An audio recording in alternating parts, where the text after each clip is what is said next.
नमस्कार मित्रांनो, शुभविवाह मालिकेच्या आजच्या भागामध्ये आता अभिजितसाठी आकाश आणि भूमीने एक नवीन सरप्राईज तयार केलेलं असतं.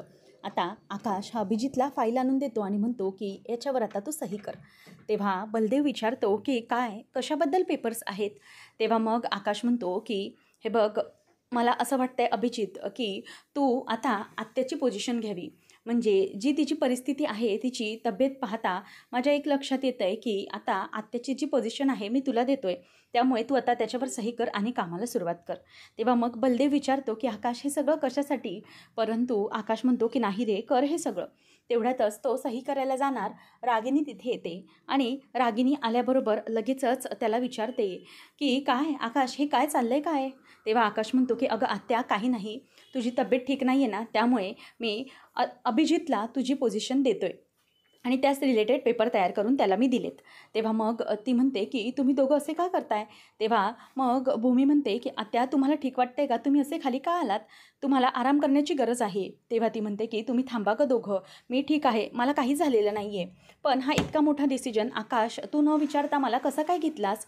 तेव्हा मग रागिनीला भूमी म्हणते की आत्या, त्याचं काय आहे ना की तुमची तब्येत काल पाहता, काल कोण कोसळलं होतं, तुम्हीच ना. मग अचानक तुम्हाला जर काही स्ट्रेस घेताना कामाचं काही झालं तर त्यासाठीच हा निर्णय घेतला आहे. त्याशिवाय मला एक गोष्ट समजते की तुम्हाला आता खूप दगदग झेपत नाही. हां, तुम्ही ऑफिसची जबाबदारी घेतलेलीत जेव्हा मी संकर्षणकडे होते, परंतु तेव्हा आकाशही स्टेबल कंडिशनमध्ये नव्हता, त्यामुळे तुम्हाला ती जबाबदारी घ्यावी लागली होती. पण आत्ता सगळं व्यवस्थित आहे, घर सगळं नीट आहे, मग तुम्ही आराम करण्याची गरज आहे आत्या. म्हणून तुम्ही आता हे असल्या कसल्याही जबाबदारी घेऊ नका.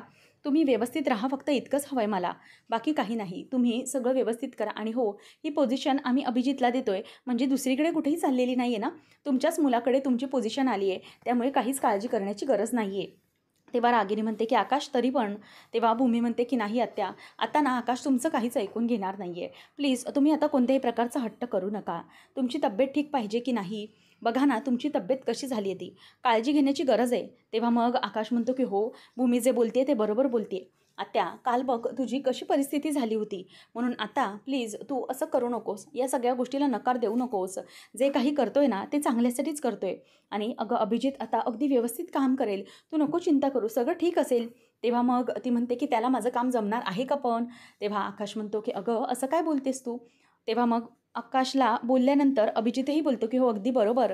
अगं आई, तुझ्याच हाताखाली तर मी काम केलं आहे, तुझ्याकडूनच तर मी शिकलो आहे, मग कसा चुकेन मी. आणि तसंही जर मला काही चुकलं अडलं तर तू किंवा आकाश आहेतच की तुम्ही दोघंजणं मला सावरून घेण्यासाठी. तेव्हा मग आकाश म्हणतो की हो, तसं तुला काही विचारण्याची गरज लागणार नाही अभिजित, कारण तू काम अगदी व्यवस्थितपणे करतोस, आम्हाला माहिती आहे. तुझं काम पाहता सगळं काही व्यवस्थित असायचं आणि आता तुझा स्वभावही मस्त झाला आहे, त्यामुळे तू मस्तच करशील काम, अगदी त्याबद्दल प्रश्नच नाही, असं आकाश बोलतो. तेव्हा मग रागिनी चिडून त्याच्याकडे बघत असते आणि त्यावर बलदेवला तो आता म्हणतो की चल चल अभिजित, सही कर, आता वाट बघायला नको, कर तू सही. त्यावेळेला मग भूमी पण अगदी खुश असते, गालातच हसत असते. त्यावेळेला रागिनी तिच्याकडे चिडून बघत असते आणि म्हणते की बघ, हिचाच सगळा डाव असणार आहे, मला माहिती आहे. तेव्हा मग ही आयडिया आकाशनेच सांगितलेलं असतं की भूमीने मला दिली होती, म्हणजे आत्या तुला आराम पडावा आणि अभिजितचंही काम नव्याने व्यवस्थित चालू व्हावं यासाठी. तेव्हा रागिनीला खरं तर खूप चिड येत असते. भूमीने मुद्दामूनच तिच्याकडून ती पोझिशन काढून घेतलेली असते आणि भूमी गालातच हसत असताना रागिनी बघते आणि म्हणते की बघा कशी गालातल्या गालात हसत आहे. मुद्दाम केलं हे सगळ्या भूमीने, मला कळतंय ना, सगळं मुद्दाम मला त्रास देण्यासाठी करते हे. असं म्हटल्यावर भूमी आता खूपच खुश असते आणि म्हणते की रागिनी पटवर्धन, असं हळूहळू करून एक एक पोझिशन तुमच्याकडून मी काढून घेणार आणि बघा तुमची काय हालत होते ते. आणि ह्याच्यासाठीच मी हे सगळं करते की या टेन्शनमध्ये तुम्ही ना काहीतरी नक्कीच कराल म्हणून. तर इथे रागिनी तिच्या रूममध्ये येते आणि सारख्या सारख्या तिच्या रूममध्ये एरझरा मारत असते, कारण तिला कळलेलं असतं की हळूहळू सगळं काही माझ्या हातातून निसटून चाललेलं आहे. रागिनी मनातच विचार करते की मला माहिती आहे हे सगळं ना त्या भूमीने सगळं व्यवस्थित करून ठेवलेलं आहे, प्लॅनिंग करून मुद्दामच ती त्या अभिजितच्या हाती द्यायला लागली आहे. पण अरे तो कसला अभिजित, तो अभिजित तरी आहे का, या मूर्खांना कोण सांगणार. खरंच म्हणजे ना माझ्या डोक्याला ताप व्हायला लागला आहे. हळूहळू हळूहळू करून ही ऑफिसचा ताबा माझ्याकडून काढून घेते, आता हळूहळू घराचाही ताबा माझ्याकडून ती काढून घेणार. मला माहिती आहे ना हे सगळं ना ती मुद्दाम करते, मुद्दाम मला त्रास देण्यासाठी चालू आहे हे सगळं तिचं. पण आकाशही कसा असा, त्यानेही या सगळ्यातून मार्ग काढून घेतला. कंपनीचा मालक आहे म्हटल्यावर मी पण काहीच बोलू शकणार नाही. काय करू मी, मला खरंच खूप भीती वाटायला लागली आता. सगळेच अधिकार हळूहळू माझ्याकडून निसटली आहेत. तो संकर्षणकडे ती होती, ते असं वाटतं की बरीच होती, म्हणजे मला तेवढं तरी मिळायचं. तेव्हा ती फिरून फिरून नुसत्या त्याच गोष्टींकडे येत असते. तेवढ्यातच अभिजित तिथे येतो आणि म्हणतो की हे बघ, हे जे तू काही करतेस ना, मला चांगलंच माहिती आहे की तूच घडवून आणलंय. तेव्हा ती त्याला विचारते की काय काय बडबडतोयस तू? तेव्हा रागिनीला तो म्हणतो की मला माहिती आहे, तू हे सगळं मुद्दाम केलं आहेस आणि काल जे काही भूमीचं किडनॅपिंग झालं होतं, ते पण तू मुद्दामच केलंस ना? माहिती आहे मला, हे सगळं तू मुद्दामच घडवून आणतेस. कारण हे जे काही तुझं वागणं आहे ना, ते मला अजिबात आवडलेलं नाही आई. हे बघ, तू आत्ताच्या आत्ता हे सगळं थांबव आणि जर तुला सगळं व्यवस्थित व्हायला हवं असेल, तर उद्या विजयादशमी आहे. तर उद्या विजयादशमीच्या दिवशी सगळं काही स्वतःच्या तोंडून स्वतःचे गुन्हे कबूल करून टाक.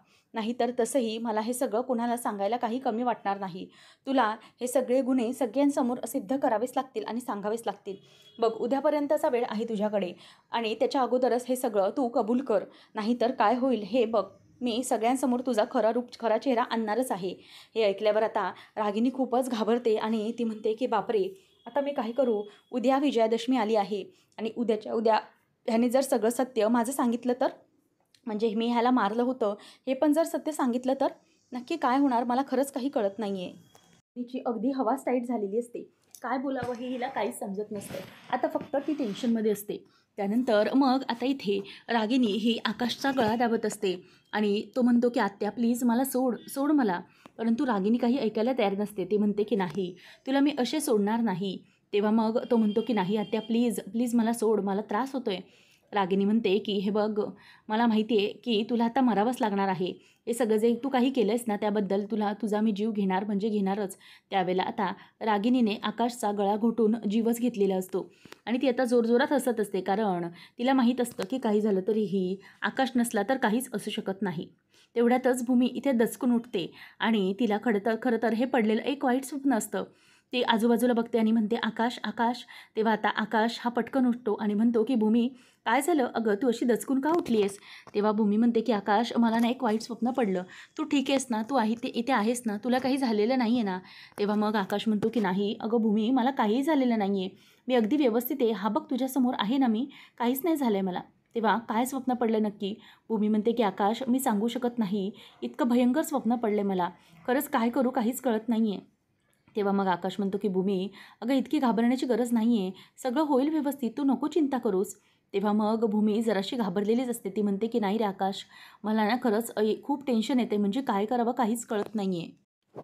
तर इथे आता भूमी ही खूपच टेन्शनमध्ये असते आणि तिच्या डोक्यामध्ये तेच विचार सुरू असतात. भूमी म्हणते की मला हे स्वप्न पडलं, खरंच खूप भीती वाटते. मला माहिती आहे की रागिनी त्या आकाशचा जीव घ्यायला पण मागे पुढे बघणार नाहीत, कारण त्या पैशासाठी काहीही करू शकतात. आकाश म्हणतो की भूमी अगं तू शांत हो, असं कोणतंही वाईट स्वप्न पडून देऊ नको, सगळं काही व्यवस्थित आहे. भूमी म्हणते की नाही आकाश, मला ना या सगळ्याचा खरंच खूप त्रास होतोय, काय करावं ना काही सुचत नाही आहे. तेव्हा मग तो म्हणतो की हे घे, पहिले तू पाणी पिऊन घे, तुला बरं वाटेल, शांत हो आधी. भूमी म्हणते की आकाश, मी कशी शांत होऊ, मला ना खरंच खूप त्रास होतोय, कसं करू काय करू मला खरंच काही समजत नाही आहे. तेव्हा मग आता आकाश म्हणतो की हा बघ मी तुझ्या समोर आहे आणि ये इथे. ती म्हणते की आकाश, तू कुठेही सोडून जाऊ नकोस, प्लीज इथेच बसून राहा, तुला काहीतरी होईल. तेव्हा मग आकाश म्हणतो की नाही, हे बघ मी तिथे तुझ्या बाजूलाच बसलेलो आहे, मला काही होणार नाही आहे. भूमी विचार करते की आकाश, तुला माहिती नाही आहे ती रागिनी पटवर्धन कशी आहे. ती वेळ आली तर स्वतःच्या पिल्लांना पण पायाखाली घेणारी माकडी नाही ती, ती कोणालाही सोडणारी नाही. असं म्हणून आता रागिनीच्या बाबतीत भूमी ठरवते की उद्या विजयादशमी आहे, तर उद्या विजयादशमीच्या दिवशीच रागिनीचा पर्दाफाश करायचा आणि सगळं सत्य सगळ्यांसमोर तिला कबूल करायला लावायचं.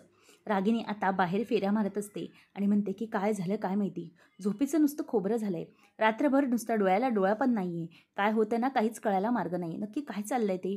असं म्हणून ती आता सारखी सारखी वैतागत असते. त्याच वेळेला मग तिचं चालत असताना फेऱ्या मारत असताना समोर लक्ष जातं. तेव्हा मग तिथे तो प्रीती नर्सचा नवरा तो बसलेला असतो आणि तो बसलेला ती बघते आणि म्हणते की हा कोण आहे, असा इथे बंगल्याच्या बाहेर बसलाय, अंगावरती चादर घेतली आणि असा इथे कोण बसलाय, याला कोणी बसायला सांगितलं इथे. असं म्हणून आता रागिनी घाम पुसत पुसत तिथून चालत असते. त्यानंतर मग तेवढ्यातच तिथून पोलीस आलेले असतात. आता पोलीस आजूबाजूला फेरी मारत असतात. तेव्हा त्या माणसाला म्हणतात की काय रे, काय इथे काय चाललंय काय तुझं? तेव्हा आता रागिनी पण तिकडे बघत असते, म्हणजे त्याचा चेहरा तर धड दिसत नसतो की कोण आहे, परंतु रागिनी त्याला बघण्याचा प्रयत्न करत असते आणि तिथून तशा फेऱ्या मारत असते. तेवढ्यातच पोलीस त्याच्यावरती ओरडतात आणि म्हणतात की चल चल निघ इथून, इथे असा कशाला बसलायस. तेव्हा तो म्हणतो की साहेब प्लीज बसू द्या ना हो, थोडा वेळ बसलोय, प्लीज बसू द्या. असं तो त्याला बसायला म्हणजे विनंती करत असतो. परंतु पोलीस काही ऐकायला तयार नसतात, कारण त्याच्या अंगावरती पूर्ण कोड उठलेले असतात आणि तो खूपच असा विचित्र दिसत असतो. म्हणून पोलीसही त्याला हकलवत असतात आणि म्हणतात की चल चल निघ इथून, उठ उठ पटकन, असं म्हणून ते त्याच्यावरती ओरडत असतात. तेव्हा त्याच्या हातावरती विचित्र प्रकारची कोड उठल्यामुळे पोलीसही अगदी त्याच्या जवळ जाण्याचा प्रयत्न पण करत नाहीत आणि त्याला फक्त काठीने असा इशारा करतात की चल निघ निघ उठून. आणि मग तो तिथून उठून निघून जात असतो. रागिनी म्हणते की कोण असेल हा. तेवढ्यातच तो पोलिसांनी हाकलवल्यामुळे तिथून उठायला लागतो आणि समोर बघतो तर समोर त्याला रागिनी दिसते. आता त्याला सगळं काही आठवतं की कशाप्रकारे प्रीती नर्स ही रागिनीला म्हणालेली असते की तुम्हीच तर हे सगळं सांगितलं, तुमच्या सांगण्यावरूनच तर मी त्या मुलीला पळवलं. आणि त्याचप्रमाणे आता रागिनीला म्हणजेच त्याला आठवतं की कशाप्रकारे रागिनीच्या गळ्यावर त्याने चाकू ठेवलेला होता आणि चाकू ठेवून तो तिला ओरडलेला होता की तुमच्यासाठी आम्ही हे सगळं करतो, इतकी सगळी बदनामी सहन करतो आणि तुम्हीच आमच्या जीवावरती उठता, तुम्हाला अजिबात सोडणार नाही, असं म्हणून आता त्यानेच रागिनीला मारण्याचा प्रयत्न केलेला असतो. आणि रागिनीला समोर बघितल्यामुळे तो तिथून धाव काढतो, कारण जर रागिनीने पाहिलं तर खूप मोठा प्रॉब्लेम होऊ शकतो हे त्याच्या आता लक्षात आलेलं असतं. आता त्याच वेळेला हवालदार हे त्याला हकलवून गेल्यानंतर रागिनी म्हणते की कोण आहे हा, म्हणजे असा इथे बंगल्याच्या बाहेर का बरं बसला होता, ठीक आहे जाऊ दे, असा ती विचार करते. त्यानंतर मग इथे आता भूमीने छानपैकी दसऱ्याची रांगोळी, रावण दहनाची रांगोळी काढलेली असते आणि ती रांगोळी काढत असताना ती तिथेच मध्ये रावणाचा जो चेहरा असतो तिथे लेटर काढते कॅपिटलमध्ये, कारण तिला विचारच असतो की आर म्हणजे रागिनी, आर फॉर रागिनी, आणि हे रागिनी आत्याचंच दहन आज होणार आहे आणि त्यासाठीच मी हे केलेलं आहे, असं भूमी आता ती रांगोळी काढत म्हणत असते. त्याचबरोबर इथे आतमध्ये जे भांड्याचं तबक असतं पाण्याचं, त्यावरती अभिजित फुलं म्हणजेच फुलांच्या ज्या पाकळ्या असतात झेंडूच्या वगैरे त्या घालत असतो, छान सजावटीला मदत करत असतो. तर इथे भूमीने जी हेअरस्टाईल केलेली असते त्यामुळे भूमीच्या डोक्यावरती असे केस येत असतात, त्यामुळे ती फुंकर मारून हाताने वगैरे केस बाजूला करण्याचा प्रयत्न करत असते, परंतु तिचे केस ते बाजूला होत नसतात. आणि तेवढ्यातच आता आकाशचं लक्ष हे सारखं सारखं भूमीकडेच असतं. तेव्हा मग अथर्व म्हणतो की नाही नाही, हे घे, मी लटकू का इथे तोरणाला, दे तुझं लक्ष इथे खालीच आहे ना, तर खालीच दे लक्ष, असं तो त्याच्यावरती ओरडतो. त्यावेळेला मग आता आकाश म्हणतो की घे रे घे, हे घे लाव तोरण, असं म्हणून तो आता तोरण लावत असतो. आणि नंतर तरीही भूमी केस बाजूला करत असते. तेव्हा मनू तिचे केस बरोबर करायला जाणार, तेवढ्यातच आकाश आता तिला असं करून थांबवतो आणि म्हणतो की थांब, मी आहे ना, मी करतो ते सगळं, असं म्हणून तो खुणावतो. तेव्हा मग लगेचच अथर्व त्याला म्हणतो की काय आकाश, काय झालं, पाणी देऊ का, असं म्हणून आता तो मुद्दामच त्याला छेडत असतो आणि खाली उतरतो आणि म्हणतो की हे धर रे अथर्व, मी बघतो जरा, असं म्हणून तो आता तिथे भूमीच्या बाजूला येतो आणि भूमीचे जे डोळ्यावरती केस येत असतात ते केस तो अगदी असा हातानेच अलगद बाजूला करून घेतो. आणि भूमी म्हणते की आकाश अरे काय करतोय. तेव्हा तो म्हणतो की अगं तुझे हे केस येत आहेत ना डोळ्यांवर, ते जरासे बाजूला करतोय. मग लगेचच भूमी म्हणते की आकाश तू पण ना, अरे सगळे आहेत ना, काय हे. तेव्हा तो म्हणतो की अगं सगळे असू देत ना, त्यात काय झालं, मी माझ्या बायकोचेच तर केस बाजूला करतोय आणि त्याच्यामध्ये कसली लाज असायला हवी आहे, आणि बायकोवरचा प्रेम आणि रोमांस असा सतत चालूच ठेवला पाहिजे. तेव्हा मग लगेचच अथर्व हा मानसीकडे बघत म्हणतो की बघितलं का मानसी. तेव्हा मग ती म्हणते की तूच बघ, तुलाच गरज आहे हे सगळं बघण्याची आणि तू मला काय बोलून दाखवतोस.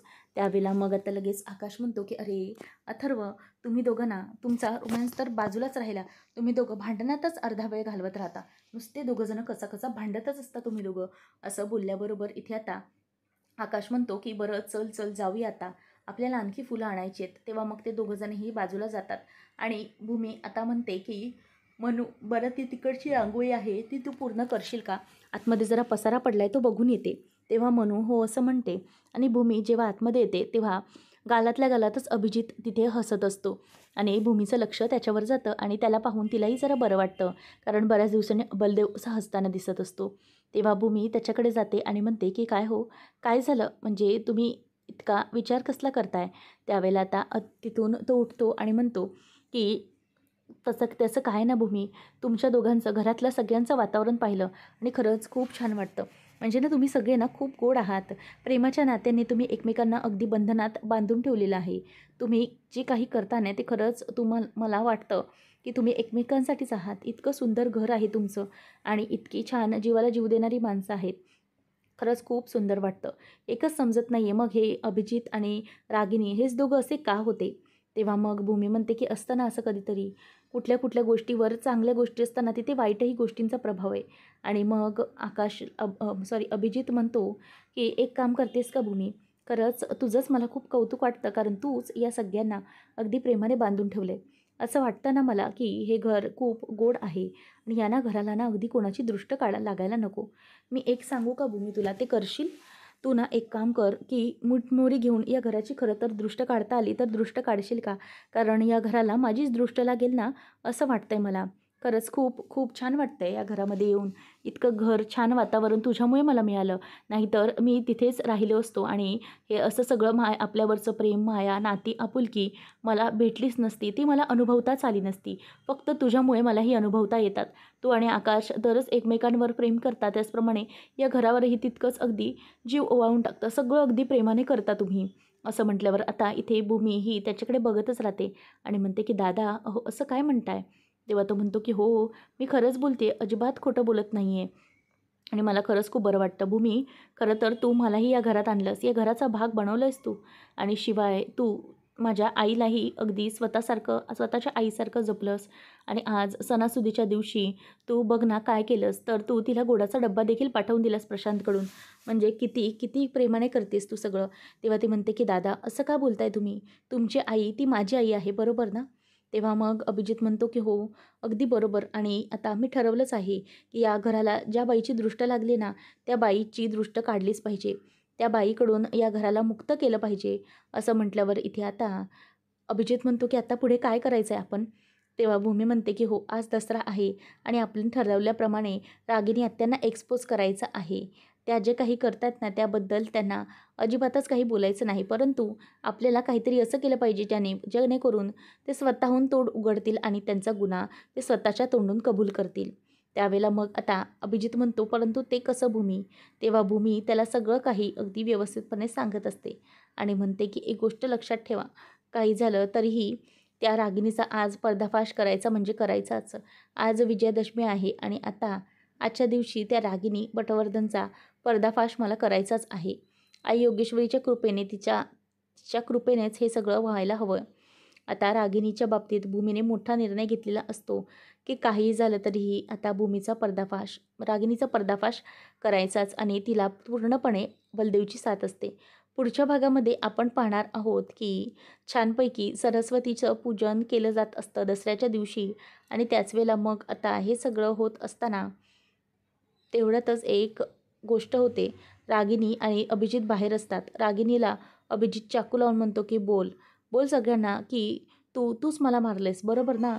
तूच माझा जीव घेण्याचा प्रयत्न केलास. बोल, खरं बोल सगळ्यांना. तेव्हा मग भूमी ही त्यांच्या सगळ्यांच्या समोर असतानाच रागिनी तिकडे जाते आणि पळत पळत ती घरी येते.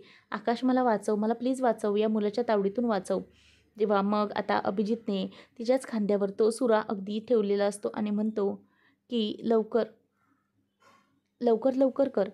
तेव्हा मग आता हे सगळं होत असताना रागिनी धावत येते आणि म्हणते, आकाश माझा जीव वाचव, हा मला मारायला उठलाय, प्लीज या मुलाच्या तावडीतून मला वाचव. तेव्हा मग भूमी म्हणते की असं काय करताय तुम्ही? अहो तो तुमचाच मुलगा आहे ना, तर मग तो तुमच्या जीवावर कसं काय उठेल?